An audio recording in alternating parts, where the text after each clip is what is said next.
Can we all just agree that Americans love money?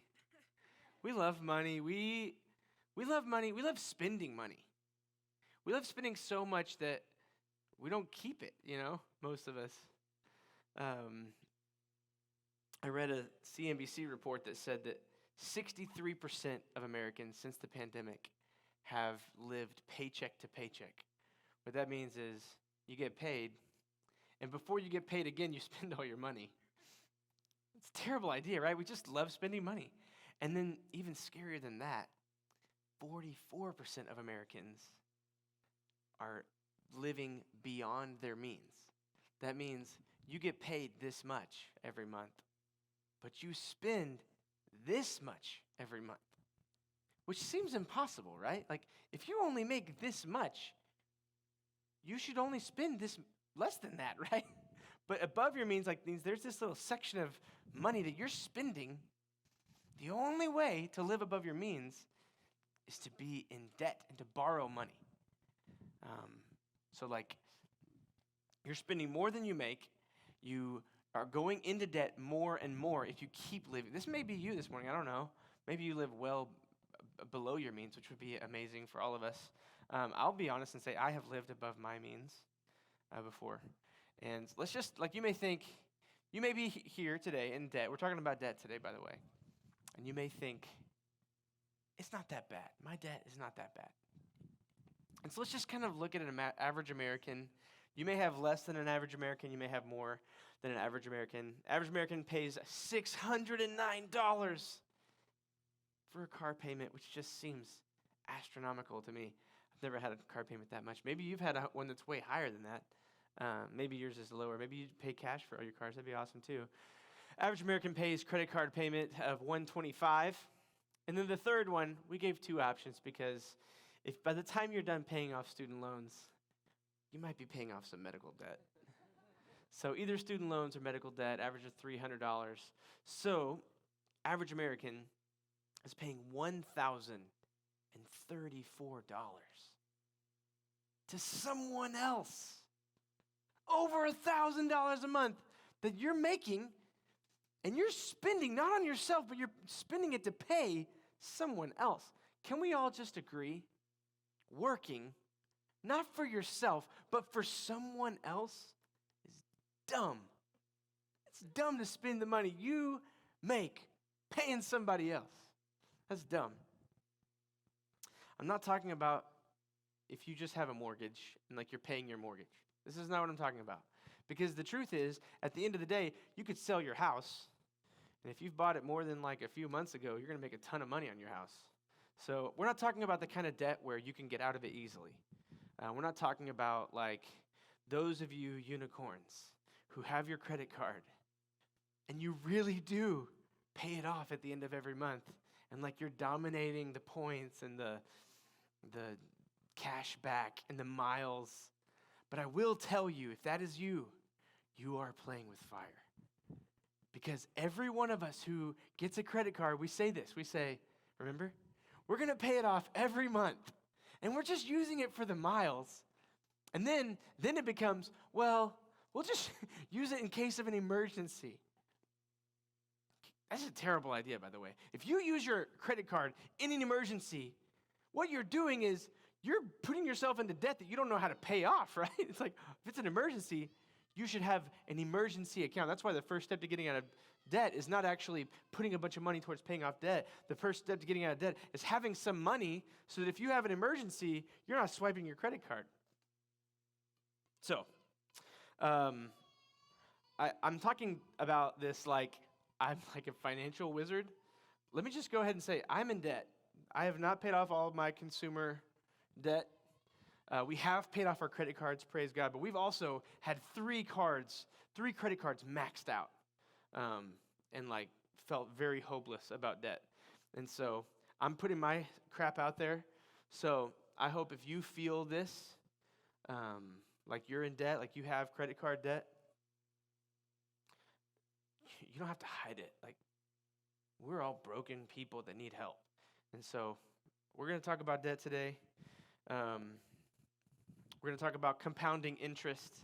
Compounding interest means if you don't pay your credit card, they charge interest. And then the next month, they charge interest on the balance and interest on the interest. And it just starts really adding up quickly. Albert Einstein is attributed with this quote that says, "Compound interest is the eighth wonder of the world. He who understands it earns it. He who doesn't pays it." Now, to illustrate compound interest, let me ask you a question. Would you rather have $10 million or $1 doubled every day for the next 30 days? So it sounds like $10 million would be a lot more, right? Like just $1, doubling it every day. Doubling it every day, that's compound interest because you're not just doubling the dollar, you're doubling what you double, right? At the end of that, it's over $1 billion after 30 days. That's how compound interest, it is the eighth wonder of the world. So, if you are like me and you've got debt that has high interest, compound interest can destroy your financial situation. It can destroy your finances. And there's no shame, right? We are in this together. I don't want anyone to leave here discouraged. I want you to leave here with some grit. We're gonna figure this out. And I want us to go to Proverbs. So if you have your Bible, open it to Proverbs Chapter 22. I love Proverbs. Solomon is the wisest king in the history of Israel. He's writing this to his son. And he's got this like father's heart to his son, wanting to help him. And he's trying to teach him about how the world works. And this first verse we're going to read, Proverbs 22:7, is pretty black and white. It says this: "The rich rule over the poor, and the borrower is slave to the lender." Now this may sound harsh. This is not prescriptive, right? Solomon's not trying to tell him this is how the world should be. No, he's just saying this is how the world is. There are people who have money. There are people who have lots of resources. And there are also people who have little resources. And the people who have a lot of resources, they lend to those who have little resources. And what happens? That person who borrows doesn't just have to pay the money back that they borrowed, but they have to pay back interest. And so they become in debt to the rich. The rich rule over the poor, and the borrower is slave to the lender. Now, our country has a really ugly history of slavery, of enslaving people just because of what they look like. And I think it's maybe one of the most embarrassing things about the history of America. And it's wrong, right? It's wrong to enslave someone. And so I'm just going to say this, like, why would we ever want to go into something that even has a hint of that? Slavery is not good. Slavery is bad. The borrower, as Solomon is saying right here, he says the borrower is slave to the lender. And this slavery of debt, it's not just a financial problem. If it was a financial problem, then the majority of lottery winners wouldn't be bankrupt after 5 years. Debt is more than a financial problem. It is an emotional problem, it's a mental problem, and really it's a spiritual problem. First of all, it's an emotional problem because I want to ask you, how good are you financially whenever you are super emotional? Most of us kind of go one of two ways. If you get really emotional, you just kind of hunker down and like protect yourself and like you're not generous and you don't make good decisions. You just kind of hoard. That's one. And then the other one is you get emotional. You just want to spend money. That's when you swipe that card. That's when you make bad decisions with your finances. Debt is an emotional problem. Debt is a mental problem because we don't have the right mentality to stay out of debt. It's this mentality that like, I'm just going to keep the card in my wallet just in case, right? Just in case of an emergency. I don't need to chop it up. I don't need to get rid of it. And you know what? Like, I'm not going to worry about trying to get out of debt. I'm just going to kind of let that sit and see what happens. What do you think is going to happen? Compounding interest is going to eat your lunch is what's going to happen. We have the wrong mentality when it comes to getting out of debt. Debt is not just a financial problem. It is an emotional problem. It's a mental problem. And the deepest of all, it's a spiritual problem. Because God gave you your life. And you owe it to Him. what you and I do is we take this life that God has given us, rather than giving it back to him, we take it and you say, you know what, I'm going to build my own kingdom. And you are a spiritual debtor. The decisions that we make that defy God's design have caused us to have this spiritual debt over us.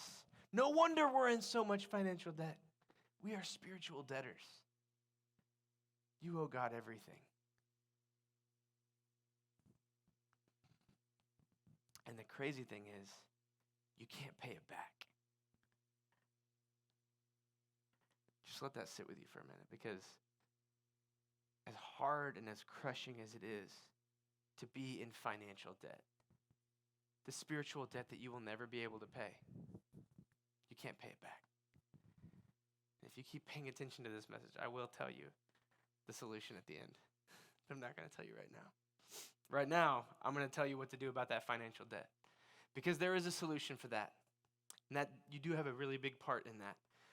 If you feel hopeless, I want us to keep looking at Proverbs. It has a great solution. Proverbs 6, we're going to read verses 1 through 8. This is, again, Solomon with the father's heart, trying to help his son who has made a dumb decision about debt. So, Proverbs 6, starting in verse 1. It says this, "My son, if you have put up security for your neighbor, if you have shaken hands and pledged for a stranger, you have been trapped by what you have said, ensnared by the words of your mouth." Now, this is talking about a very specific kind of debt that Solomon's son has made. It's taking on someone else's debt. It's saying, here to your neighbor, here, take my credit card. Has anyone ever given your credit card to someone and just let them go? Well, okay. This is exactly what that is. I have not done that. I'm terrified to do that. I don't even trust myself with my credit card, much less my neighbor. But this is what Solomon's son does. And so it's like a specific kind of debt, but this principle applies to all debt. This is what he says in verse 3. "So do this, my son, to free yourself, because you're trapped. You are captive. Borrower, slave to the lender." It doesn't seem fun to talk about, but it's true. Free yourself, since you have fallen into your neighbor's hands. Debt is a trap. Go to the point of exhaustion and give to your neighbor no rest. You got to bug your neighbor if he has your credit card. Get that thing back. Get them to help you pay it back, right? He says, allow no sleep to your eyes, no slumber to your eyelids. And then he goes to the animal kingdom to give us some examples. He says, deliver yourself like a gazelle from the hand of the hunter. That gazelle is going to do whatever it takes to get away from the lion or the cheetah or whatever is chasing it. Because that's its life, right? Another one says, free yourself like a bird from the snare of the fowler. That bird will do whatever it takes to get out of that snare, right? Because that's its life. When your life is on the line, you will do anything. And if you see this, I'm not talking about your mortgage. I'm not talking about like whatever little debt that you're probably thinking about right now. I'm talking about if you have real crushing debt, your life is on the line. You get to have freedom if you can find this way to get debt free. And then it's verse 6. He gets kind of ridiculous. He says, go to the ant, you sluggard. Some of us have gotten into debt because we're lazy. I'm going to raise my hand and say, that's me. A lot of my debt is because of my laziness. Go to the ant, you sluggard. Consider its ways and be wise.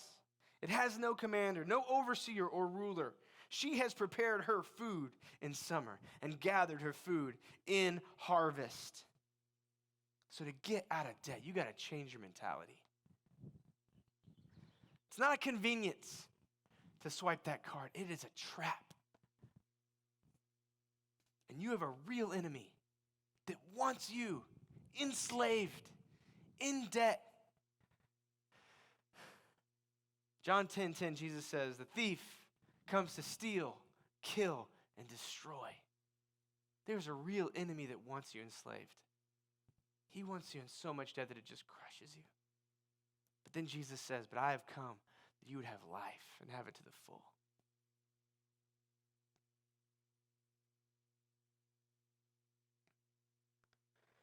To get out of debt, you got to change your mentality. Now, in preparing this message, I wanted to quote Dave Ramsey about 15 times because Amy and I have done Financial Peace University. I think it's a great tool, and we're not offering it right now as a church, but if you want to go find it somewhere, it's a great motivational tool, learning tool to get out of debt. And I want to give you a tiny little clip. Instead of me trying to quote Dave Ramsey to you, I want to let you hear him say some of the things he says about getting out of debt. So go ahead. The way you get out of debt is you get mad. Because personal finance is 80% behavior. It's only 20% head knowledge. People change their lives when they finally say, I've had it! I'm not living like this anymore! That's when people change their lives. You can wander into debt, darling. You cannot wander out. You have to get pissed off about your status quo. I make too much to be this freaking broke. When you do, you'll change your life. And you list your debts, smallest to largest, regardless of the interest rate. You pay minimum payments on everything but the little one, and you attack the little one with a vengeance. Because personal finance is 80% behavior. It's only 20% head knowledge. You already know what to do, but you need to see the traction of winning. That's why the debt snowball works. You pay off that little one, you're like, yeah. You pay off the next one, you're uh-huh. You pay off the next one, yeah. By the time you pay off the car, you're standing in the middle of the street screaming, I'm debt-free! And the neighbors think you've lost your mind, and you don't care what the neighbors think anymore, because when you cared what the neighbors thought, that's what got you into debt. You no longer are trying to impress others. You're trying to change your family tree and live a life of dignity. See, this is how it works. That good? I've heard that he's kind of a jerk, which makes me sad. But maybe that part of his personality is what God's using to help people get free. If you're married, you can't get out of debt by yourself. It's got to be a team. If one of you is set on getting out of debt, that's not going to be enough. You got to really be in on it together. It takes both of you. If you have a part-time job and a bunch of debt, you're not getting out of debt. If you have a really low-paying full-time job and you have a bunch of debt, that's not enough. You got to find a side hustle. You got to figure something out. Just like he said, you make too much money to be this freaking broke. I hope that resonates with you. I hope you don't forget that. You got to hit it hard. And the cool thing is you're only hitting it hard for a season because you get to enjoy the fruit of that for the rest of your life. And this does sound hard. This getting out of debt thing kind of sounds like work, right? It's work. What's the motivation? Why would you even want to get out of debt? Let me tell you, the motivation for getting out of debt is freedom.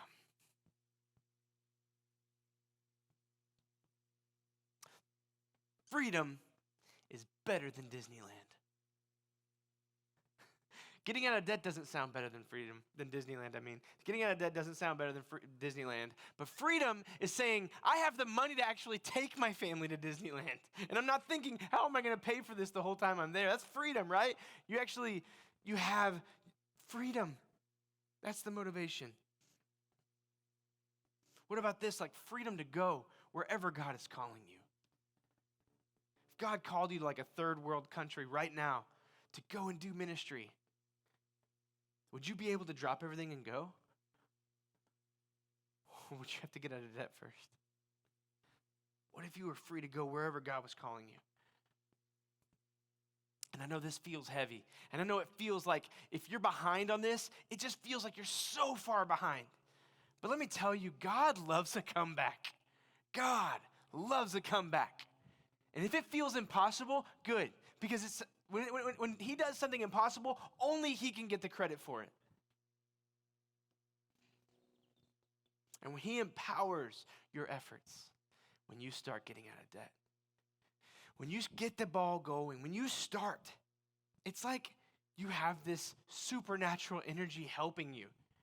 And you can't take credit for it. And that's how it's supposed to be anyways, right? All the best things in life are really not from me, right? If you see my life, God does all the heavy lifting. It's so great. I remember when we started taking It felt ridiculous how little money we were throwing in our debt, but we were trying to take the extra money every month and put it towards what he called the debt snowball. And I remember money just started showing up at our house. Random, people that we barely know would send us money. We're like, this is God trying to help us get out of debt. And sometimes it's really hard to take that extra money and put it towards paying off debt. But that momentum is so worth it. And you start thinking, and you start realizing, and you have to have this on your mind. It is possible to get out of debt. Not on your own, but God can help you. It is possible to get out of debt. But remember, it's not just a money problem. Because you've got to have the discipline. And you've got to have the character to stay out of debt, to experience this freedom. Because if you don't have the character to get out of debt, then you won't have the character to stay out of debt. What I mean is this: if someone wrote you a check to cover all of your debts right now, if your character's not there, you're going right back in. That's why lottery winners don't win long-term with money.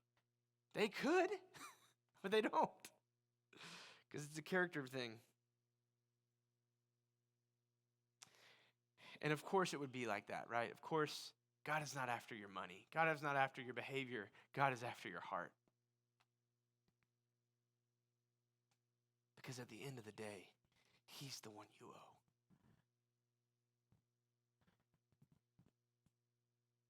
And whenever you don't owe anyone anything, you are fully surrendered to God. That's the only way to really be fully surrendered to God. I want you to think for a second about your relationships. How much better would your marriage be if you were out of debt? Without that pressing on you. How much better would your relationship with your kids be if you were out of debt? But remember, money cannot be the goal. We talked about this last week. At the end of the day, money is not the end result. It is a tool and it is a test. It's like a hammer. You can use it to tear things down. You can use it to build things up. But nobody has a room full of hammers. Look at my hammer collection. Why would you have a hammer collection? It's just a tool. There's no real value in that hammer. That's money. There's no real value in money. And how you spend your resources, God you will give an account to him one day. Money is a tool. Money is a test. Use the tool to pass the test. Get out of debt. Free yourself. Just like Solomon said, like a gazelle from the hunter, like a bird from the fowler, free yourself. You got to go. It felt weird to hear Dave say, get pissed off in church. But you do. You got to get kind of pissed off. And let me just also tell you this. You can only free yourself financially. I told you that there's this debt that we owe to God that we can't pay. You cannot free yourself spiritually because you and I are captive. And that might sound like terrible news, but you might look at your life and like the decisions you make, your behavior, and wonder like, why am I so prone to self-destruct? And it's because there's this deep, deep brokenness. And you can't free yourself. That's why we love Jesus so much. Because he came and he lived this perfect life. He didn't owe anyone anything. At the end of his life, when Jesus laid his life down, it was pure generosity towards you and me. And we trust him and we receive the gift that he's given in his life. That's the only way that you can be truly free spiritually. And the financial stuff is only like a small picture of the truer, deeper spiritual debt that has been paid by Jesus. So I want us to get out of debt. I want to get out of debt. I want to lead our church to be people who don't owe anyone anything except God. And you may feel overwhelmed, but you can start small, right? That's how a snowball works. We have like a little snowball, and you start rolling it. There's no snow here. I'm from Texas. We usually get one good snow a year in Lubbock, Texas. And a few years ago, me and my kids went out to the front yard, and there was like a foot of snow. And my neighbor and his kids came out, and the kids all started rolling snowballs. And they started really small.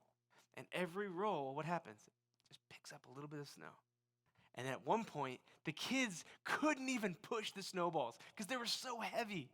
And so that's when my neighbor and I decided we would take over. And we started rolling these giant snowballs. And by the end of it, we kind of got carried away. We were standing there with a 7-foot snowman.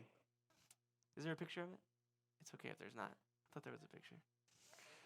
Yeah. That's how a snowball works. You start rolling, you get some momentum. It keeps going. Pretty soon, you look ridiculous with your neighbor in a 7-foot snowman. So this is what I want for us. I want us to get rolling. Just get a little momentum in your finances. Get a little momentum paying off debt, paying extra. Think about your money as a tool and a test. Start small. Free yourself little by little. Get rolling. You work too hard to be broke, right? Just imagine compound interest not crushing you, but in your favor, fueling your generosity, fueling your kingdom mindset. Get that snowball rolling, right? This is for us, Amy. We got to get this rolling. We need that. God loves to come back, and if he's in it, we can't fail. I hope that this infuses us all with some hope. Those payments that I talked about at the beginning, the car payment, the credit card payment, the student loans or medical debt or however it looks for you, just think if you paid those things off and you started investing that money, $1,034, here's what would happen. Even if it was a conservative like 7% interest that you get on like a mutual fund, if you keep that invested, let's say you have 20 years to invest, that turns into $524,000. For those of you who are a little younger, you got more time to invest. That's $1.2 million at 30 years. That's just your payments. It's not any extra. You're already paying that towards something. Think about how great your generosity would be if you really understood this tool and this test of money, and you invested so that you could take care of your family, so you could do some really incredibly generous things, so you can live for the kingdom, so you can be free to move wherever God calls you. Get rolling, right? Come on, let's get rolling. Oh, and there's one other debt that you'll never pay. It's Romans 13:8. Romans 13:8 says this: let no debt remain outstanding. In other words, pay everybody back when you borrow. Debt's not evil, but it is slavery. Pay them back. Let no debt remain outstanding. And then he says this: but the continual debt to love one another. In other words, you owe me a debt that you'll never pay. We owe each other love. And really, that's how we give back to God. When you love somebody, you are living out his calling in your life. Let no debt go unpaid, except the continual debt to love one another. We love to say we do the most generous thing. And I use that to not focus on getting out of debt for a while, if I'm really honest. But I believe the most generous thing for your family is for you to get out of debt. The most generous thing for your kids is for you to develop this mentality that I'm not going to owe anybody anything. I'm going to give God my life, and I'm going to love people until I die. Let's do the most generous thing. Let's get rolling. Let's really live this out.